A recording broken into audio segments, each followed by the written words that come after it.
$30,000 worth of gold bullion is weighed out with an equal amount of other metals with which it is about to be alloyed here at the Attleboro plant of a member firm of the Gold-Filled Manufacturers Association.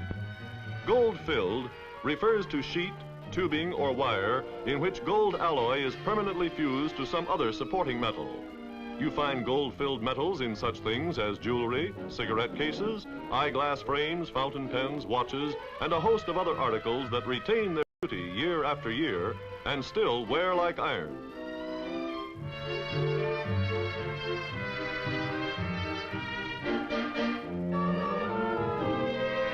Now, mixed half and half with its alloying metals, the molten gold is poured from the crucible into the mold. Temperature of the melt must be carefully controlled as the metal is gradually cooled, and that is accomplished by regulating the wattage flowing into an electric furnace enclosing the mold. Finally, an ingot of 12-karat gold emerges. Now, you could fabricate products directly from this ingot, but that would be foolish, for the product would lack strength.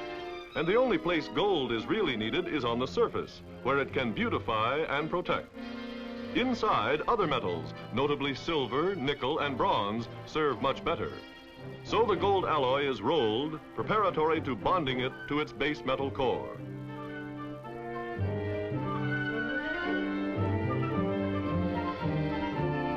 After each pass, the rollers are brought a little closer together, reducing the thickness of the ingot and increasing its length.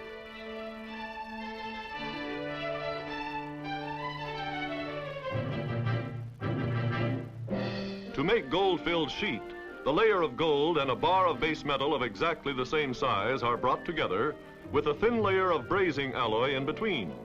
Next, the sandwich will be wrapped in sheet iron and asbestos to prevent harmful burning in the furnace and to keep the heat inside uniform.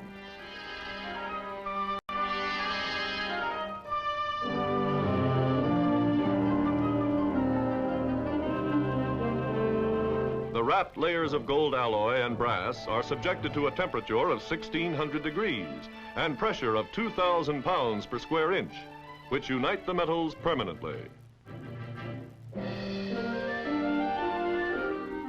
Now we have a piece of gold-filled metal, and the rolling begins again to bring it down to the required gauge.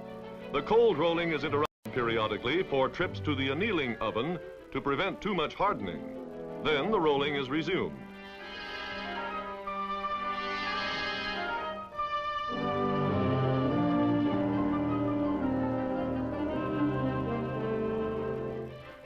Finally, the metal acquires precisely the right thickness, uniformity, and finish. Amazingly, the gold and brass have remained in exactly the same proportions throughout as when we started.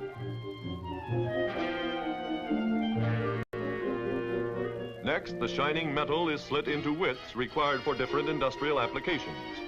Meanwhile, elsewhere in the plant, gold-filled wire has been fabricated, using much the same principles, and here is finished to the proper diameter by being drawn through diamond dies. Some of the wire finds its way to a chain-making machine that forms perfect gold-filled links endlessly. A pharaoh or a Nero would have given a king's ransom for chain like this. Now, modern industry brings it within the means of millions.